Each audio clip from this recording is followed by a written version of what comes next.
Hello viewers, नमस्कार। मेरा नाम है डॉक्टर श्रीधर और आज हम अपनी इस वीडियो में बात करेंगे एज़ोस्पर्म या नील स्पर्म या जीरो स्पर्म्स के बारे में। हमारे पास बहुत से पेशेंट्स आते हैं जो हमें बोलते हैं कि हमने नील स्पर्म्स के लिए बहुत सी मेडिसिन ट्राई की हैं मगर उससे हमें फ़ायदा कोई नहीं हुआ। सिर्फ यही हुआ है कि हमने जो मेडिसिन खाई है उसका नेगेटिव इफेक्ट हमारी बॉडी के ऊपर ज़रूर आया होगा मगर पॉजिटिव कोई इफेक्ट नहीं आया।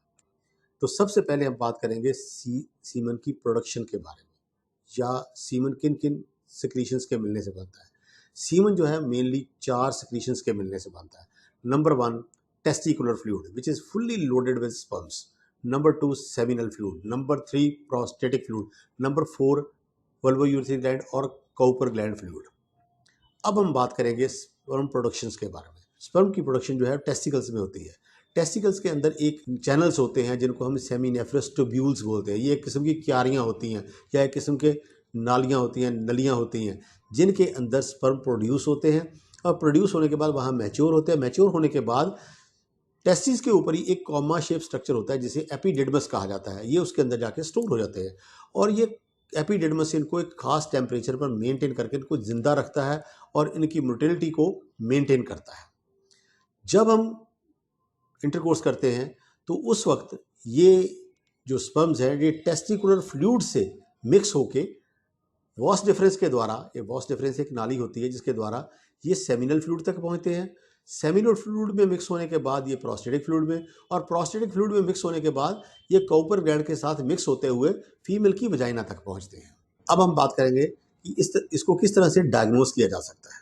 जैसा कि मैंने बताया कि जो स्पर्म प्रोड्यूस होते हैं वो सेमिनेफ्रस ट्यूब्यूल्स में, टेस्टिस में प्रोड्यूस होते हैं। तो अगर किसी पेशेंट्स को एज़ोस्पर्मिया या नील स्पर्म है तो उसको सबसे पहले अपना हार्मोनल प्रोफाइल चेक करवाना चाहिए। हार्मोनल प्रोफाइल में 6 हार्मोन्स आते हैं: LH, FSH, serum testosterone, serum prolactin, T3, T4, TSH और सीरम एस्ट्रोडोन। अगर ये हार्मोन्स बिल्कुल ठीक है, इनकी मात्रा ठीक है, इनकी रेशो ठीक है, तो नेक्स्ट हम जो टेस्ट करवाएंगे वो है टेस्टिकुलर बायोप्सी। टेस्टिकुलर बायोप्सी में हम एक फाइन नीडल के द्वारा टेस्टिकल से सेमिनेफ्रस ट्यूब्यूल को बाहर निकालते हैं। उसको लैब में चेक करते हैं कि उसके अंदर स्पर्म प्रोडक्शन हो रही है या नहीं हो रही। अगर उसके अंदर स्पर्म प्रोडक्शन हो रही है तो इसका मतलब टेस्टिस आर वर्किंग प्रॉपरली, उसके अंदर प्रोडक्शन ठीक हो रही है, उसमें कोई प्रॉब्लम नहीं है। तो नेक्स्ट जो है हमारा जो स्टेप है वो है हम ये देखना कि जो वास डिफरेंस है, जो नाली यहाँ से टेस्टिकुलर फ्लूइड को उठा के सेमिनल वेसिकल तक लेके जा रही है वो कहीं ब्लॉक तो नहीं है, वो एब्सेंट तो नहीं है, उसमें कोई पैथोलॉजी तो नहीं है। तो उसके लिए हम एक कलर्ड एक्सरे करवाते हैं जिसको हम वेजोग्राफी बोलते हैं या वॉस डिफरेंस वेजोग्राफी बोलते हैं।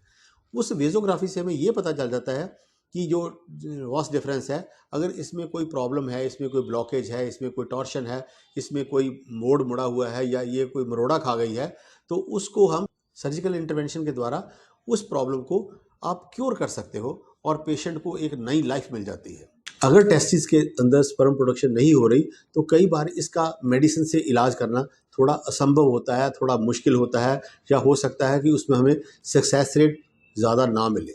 तो ऐसे पेशेंट्स को जिनके अंदर ये सेमिनेफ्रस ट्यूब्यूल्स बिल्कुल निल आते हैं कि उनके अंदर स्पर्म प्रोडक्शन जो है बिल्कुल टोटली निल है, ऐसे पेशेंट्स को IVF के द्वारा या टेस्ट ट्यूब बेबी के द्वारा या कहीं से स्पर्म डोनेशन लेके जो बेबी प्रोड्यूस करना है वो ज़्यादा फ़ायदेमंद रहता है बनिस्बत कि आप काफ़ी देर तक दवाइयाँ खाते रहो या ऐसी मेडिसिन खाते रहो जिनका स्पर्म प्रोडक्शन के ऊपर तो ज़्यादा पॉजिटिव इफेक्ट ना आए मगर हेल्थ के ऊपर इफ़ेक्ट्स आने शुरू हो जाएं या हेल्थ के ऊपर कोई साइड इफ़ेक्ट्स आने शुरू हो जाए। तो इसलिए मेरी यही राय है, मेरी अपनी राय है मतलब, कि अगर स्पर्म प्रोडक्शन जो है सेमिनेफ्रस ट्यूब्यूल में नहीं हो रही तो आपको बेहतर है कि आप IVF के द्वारा बच्चा ले लें। वो that will be more convenient, वो आपके लिए ज़्यादा अच्छा रहेगा। नेक्स्ट है कि अगर स्पर्म प्रोडक्शन हो रही है मगर सीमन में शो नहीं हो रही तो हमें एक ये टेस्ट करवा के, जिसको हम वेजोग्राफी बोलते हैं, जिसको हम वॉस डिफरेंस वेजोग्राफी बोलते हैं, वो करवा के देख लें। अगर उसमें कोई डिफेक्ट आता है तो उसको सर्जिकल इंटरवेंशन के द्वारा ठीक करके आप अपनी पोटेंसी को या अपनी फर्टिलिटी को मेंटेन कर सकते हैं। एज़ोस्पर्मिया को प्रॉपरली डायग्नोज करने के लिए हार्मोनल प्रोफाइल, टेस्टिकुलर बायोप्सी और उसके बाद वॉस डिफरेंस की वेजोग्राफी, ये 3 स्टेप जो है मेनली आप करवा के अपने जो डायग्नोसिस को इस्टेब्लिश कर सकते हैं उसके अकॉर्डिंगली आप ट्रीटमेंट ले सकते हैं। मुझे आशा है कि ये वीडियो मेरी आपको पसंद आई होगी।